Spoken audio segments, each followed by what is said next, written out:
Good morning class. बच्चों, मैंने आपको एक कविता पढ़ाई थी, कामना।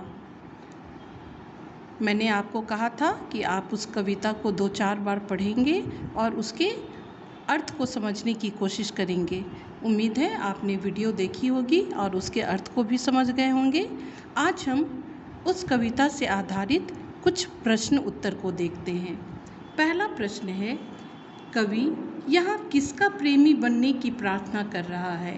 तो इसका उत्तर होगा, कवि यहाँ जो दीर्घकाल सौंदर्यपूर्ण और हृदय में सत्य धारण करने वाला हो, उसका प्रेमी बनने की प्रार्थना कर रहा है। दूसरा प्रश्न है, दूसरे पद्य में प्रकाश से कवि का क्या अभिप्राय है?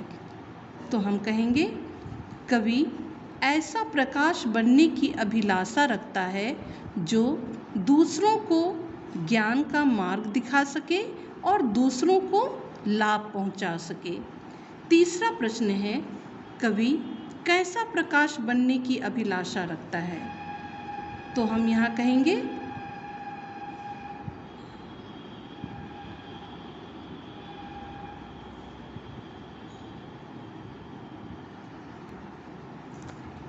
यह कवि ऐसा प्रकाश बनने की अभिलाषा रखता है जिसके कारण उसके सारे भय संदेह दूर हो जाएं और वह उन महान पुरुषों की श्रेणी में वह भी आ जाए। इस प्रकार की वह अभिलाषा रखता है, यानी अच्छे काम करके वह भी एक महान व्यक्ति बनना चाहता है। प्रभु से अमर दान पाकर कवि क्या करना चाहता है? तो हम लिखेंगे, प्रभु से अमर दान पाकर कवि नए जीवन का आरंभ करना चाहता है। यहाँ पर कुछ प्रश्न हैं, जैसे नव जीवन का बिहान कथन से कवि का क्या आशय है, स्पष्ट कीजिए।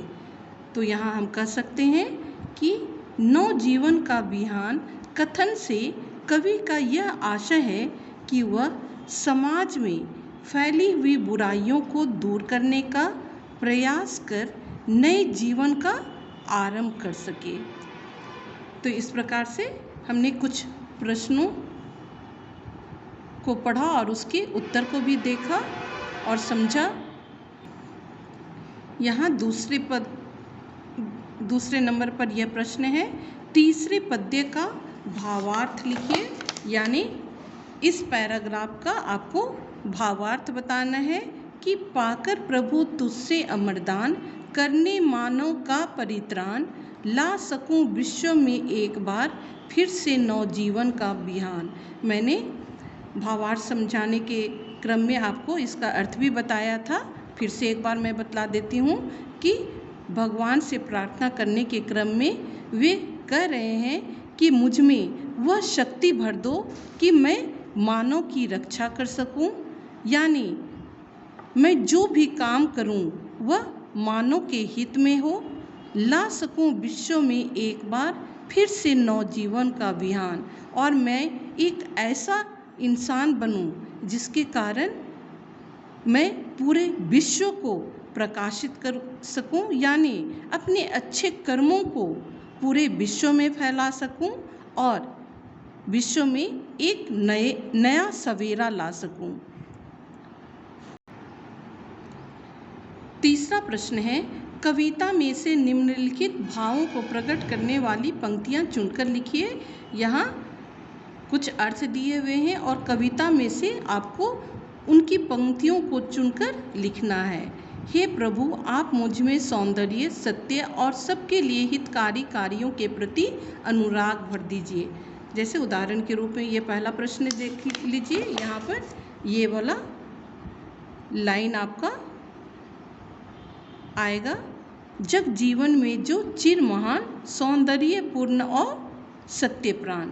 तो उसी प्रकार से आपको यहाँ कुछ अर्थ दिए हुए हैं और कविता में से उनकी पंक्तियों को चुन करके आपको लिखना है। तो उम्मीद है आप ये खुद से कर लेंगे।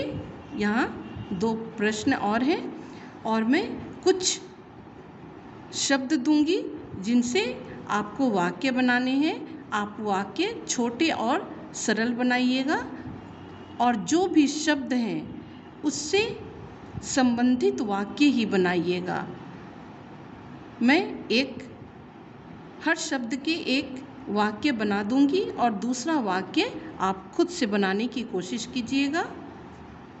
मैं PDF में क्वेश्चन आंसर को भी भेज दूंगी, आप उसे अपने क्लास वर्क कॉपी में उतार लीजिएगा और इसे याद भी कीजिएगा। Thank you class.